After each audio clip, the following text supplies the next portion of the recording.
GS369 news channel కి స్వాగతం. ఇప్పుడు మీరు చూడబోతున్నది సిద్దిపేట జిల్లా దుబ్బాక మండలం దుబ్బాక పట్టణంలోని గ్రామ శివారులో ఉన్నటువంటి శ్రీ సద్గురు స్వామి సమర్థ మహారాజ్ గారి ఆశ్రమం. శ్రీరామచంద్రుడికి హనుమంతుడు ఎంత నమ్మిన బంటో అలాగే మన వీరాంజనేయ స్వామి గారికి నమ్మిన బంటూ సద్గురు స్వామి సమర్థ మహారాజ్ గారు 16 గంటల పాటు ధ్యానంలో ఉంటూ ఆంజనేయ స్వామిని స్మరిస్తూ ఇక్కడ ఎలాంటి మంత్రం తంత్రం అంటూ ఏదీ ఉండదు. ఎంతో నమ్మకంతో ప్రజలు వేలాదిగా తరలి వస్తున్నారు. వారి నమ్మకాన్ని మమ్ము చేయకుండా ఇక్కడికి వచ్చిన వాళ్ళు కొన్ని సంవత్సరాల నుండి కూడా వస్తున్నట్టుగా చెప్తున్నారు.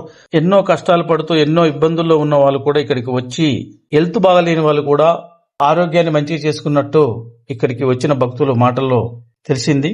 సద్గురు స్వామి సమర్థ మహారాజ్ గారి దగ్గరికి వచ్చే భక్తులకు ప్రతిరోజు కూడా ఇక్కడ అన్నప్రసాదం ఉంటుంది. ఉండడానికి ఆశ్రమంలో అకామిడేషన్ ఉంటుంది. స్నానాల గదులు అన్ని కూడా అందరికి ఏర్పాటు చేయడం జరిగింది. ఇక్కడికి ఎలా వెళ్ళాలి అనేది హైదరాబాద్ JBS బస్టాండ్ నుండి సిద్దిపేట వెళ్లి సిద్దిపేట నుండి దుబ్బాక కాన్స్టిట్యున్సీ అక్కడ ఉంటుంది ఈ ఆశ్రమం. సద్గురు స్వామి సమర్థ మహారాజ్ గారి దర్శనం చేసుకోవాలనుకునే వాళ్ళకి వారం రోజుల ముందే ఫ్లాట్ బుక్ చేసుకోవాల్సి ఉంటుంది. ఎవరైతే ముందుగా బుక్ చేసుకుంటారో వాళ్ళకు మాత్రమే లోపలికి పంపించడం జరుగుతుంది. కాబట్టి మీకు ముందుగా వెళ్ళాలనుకునే వాళ్ళు ఈ స్క్రీన్ పైన నంబర్ ఇస్తారు, చూడండి.